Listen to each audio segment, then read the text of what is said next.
সারাদিন কিভাবে যে কাজ কাম করতে করতে চলে যায় বোঝাই যায় না, অথচ দিন শেষে ভাবি আজকে কোনো ভিডিও রেকর্ড করা হলো না।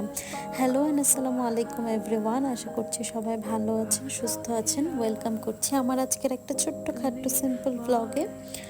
আমার তো সকালে এভাবেই শুরু হয়। আপনারা যারা আমার ডেইলি ব্লগ দেখে দেখে অভ্যস্ত, আপনারা জানেন সকালবেলা এভাবে আমি খুবই তাড়াহুড়া করে নাস্তা করি আর রেডি হই অফিসে যাওয়ার জন্য। আজকে ওরকম একটা দিন। আর আজকে ব্যাপার হচ্ছে আম্মু এসছে আমার বাসায়। আম্মু এরকম এক হাঁড়ি বিরিয়ানি রান্না করে নিয়ে এসছে।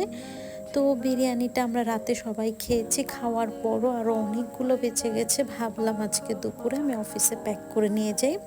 আর আমি কিন্তু কিছুদিন আগ থেকে একটা healthy drink, weight loss drink খাওয়া শুরু করেছি। এখনও তেমন কোনো পরিবর্তন দেখিনি, কিছুদিনই হলো খাওয়া শুরু করেছি। যদি কোনো পরিবর্তন দেখি আমি অবশ্যই আপনাদের সাথে শেয়ার করব, কারণ আমি ট্রাই করছি আমার ওয়েটটা লস করার জন্য। এই জন্য একটু খাওয়া দাওয়া মেনটেন করারও চেষ্টা করছি। এনিওয়েজ, বাইরে বের হয়ে দেখি এরকম ছিটাফোটা বৃষ্টি পড়ছে। বৃষ্টি পড়লেও কি আর, কাজে তো যেতেই হবে। আর আমার কাজ না অনেক মজার। প্রতিদিন এরকম সুন্দর করে আমাকে রেডি হতে হয়, হয়ে আমাকে কন্টেন্ট মেক করতে হয়, লাইভ করতে হয়। আপনারা যারা জানেন তো জানেন, আর যারা জানেন না তাদেরকে বলে দিচ্ছি, আমি হচ্ছে খাঁচা যে রেনওয়ার্ড পেজটা আছে ওখানকার লাইভ প্রেজেন্টার। লাইভ করি, কন্টেন্ট মেক করি, এটাই আমার আপাতত কাজ। আর সাথে আপনাদের সাথে আমার ডেইলি লাইফের অংশগুলো শেয়ার করি। তো একটা কন্টেন্ট মেক করা শেষ, ইতিমধ্যে লাঞ্চ টাঞ্চ সব হয়ে গেছে। এটা বিকালের দিকে আমি আরেকটা কন্টেন্টের জন্য এভাবে রেডি হচ্ছিলাম। আর প্রতিদিন এরকম সুন্দর করে রেডি হতে না, আপনারা যারা ভাবেন খুবই ভালো লাগে, রেডি হয়ে কন্টেন্ট মেক করা খুবই সোজা, কোনো কাজই নাই, আসলে কিন্তু ধারণাটা একদমই ভুল। যারা যে কাজ করে তারা জানে যে আসলে প্রত্যেকটা কাজেরই অন্যরকম প্যারা আছে। আর কিছুদিন ধরে নিউজ ফিডে একটা নিউজ খুবই ঘুরছে, সেটা হচ্ছে হিনা খানের ক্যান্সার। হিনা খানকে অনেক ছোটোবেলা থেকে দেখে আসছি, যারা হিন্দি সিরিয়াল দেখেন, এরকম আকসারা নৈতিক নামে সবার একটা নস্টালজিয়া কাজ করছে। মেয়েটা অনেক স্ট্রং, বিগ বসে ওর পুরো জার্নিটা দেখেছি। আসলে ওকে আমার তখন থেকে ভালো লাগে আরও বেশি, যখন থেকে ওর বাবাকে হারিয়েছে। তারপর থেকে ও এরকম আরও আরও স্ট্রং হয়ে আরও নিজের কেরিয়ারে ফোকাস করেছে।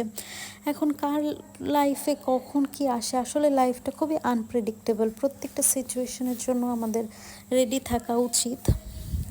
খুবই খারাপ লাগা একটা কাজ করছে, জানি না কেন।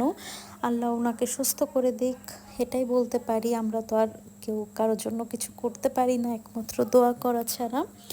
তো যাই হোক, এটা হচ্ছে back to the camera. Content make করার আগে কতবার এইভাবে রিভিউ করে নিতে হয়, কোন শাড়ির ম্যাটেরিয়ালস কী, কোন শাড়ির প্রাইস কত, কী অফারে দেওয়া হচ্ছে, এটসেট্রা এটসেট্রা। এইভাবে কতগুলো কাটশট নিতে নিতে এই যে আমি এখানে মেমোরাইজ করছি যে কি কি বলতে হবে না বলতে হবে। কতগুলো কাটশট নেওয়ার পর যে একটা সুন্দর কন্টেন্ট পাওয়া যায়, সেটা আমরা যারা কন্টেন্ট করি তারাই জানি।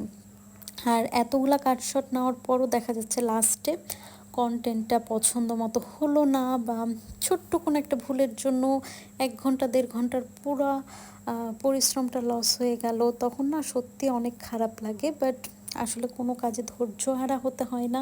এখানে আমার আজকের মোটামুটি অফিসের কাজ কাম শেষ। আর কাজের শেষে আমি একটু আর কি দেখাচ্ছিলাম, এই শাড়িটাও সুন্দর। প্রত্যেকটা শাড়ি আমাদের পেজের ভীষণ সুন্দর, ভীষণ ক্লাসি। তো শাড়ি পরেছি, একটু ঢং টং করছিলাম, যেহেতু হাতে টাইম আছে। আর আজকের মতো আমার কাজটা শেষ হয়ে গেছে। কাজ শেষ হলো তো অফিস থেকে আর বের হওয়া যায় না।